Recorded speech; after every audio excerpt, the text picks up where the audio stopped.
Peshawar high court نے عمر ایوب اور فیصل امین گنڈاپور کے حفاظتی ضمانت کی درخواستیں منظور کر لیں۔ عدالت کا عمر ایوب اور فیصل امین گنڈاپور کو کسی بھی مقدمے میں گرفتار نہ کرنے کا حکم۔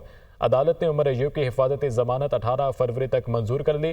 فیصل امین گنڈاپور کی بھی حفاظتی ضمانت منظور۔ جسٹس صاحبزادہ اسداللہ اور جسٹس وقار احمد نے درخواستوں پر سماعت کی۔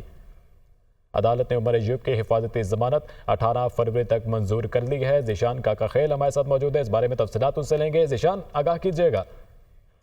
بالکل، اپوزیشن لیڈر قومی اسمبلی عمر ایوب اور ممبر قومی اسمبلی فیصل امین گنڈاپور نے پشاور ہائی کورٹ میں حفاظتی ضمانت لینے کے لیے درخواست دائر کی تھی اور آج اس درخواست پر سماعت ہوئی ہے۔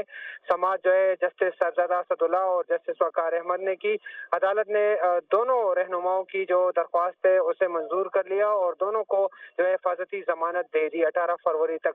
اس دوران جو ہے نہ صرف فیصل امین گنڈاپور عدالت میں پیش ہوئے بلکہ اپوزیشن لیڈر عمر ایوب بھی پیش ہوئے اور دونوں کی جو وکیل ہے انہوں نے عدالت کو بتایا کہ دونوں رہنماؤں پر متعدد مقدمات ہیں، لیکن ان کی گرفتاری کا خدشہ ہے، اس لیے حفاظتی ضمانت دی جائے اور جتنے بھی ان کے خلاف درج مقدمات ہیں اس کی تفصیلات فراہم کی جائے تاکہ یہ متعلقہ عدالتوں میں پیش ہو جائے۔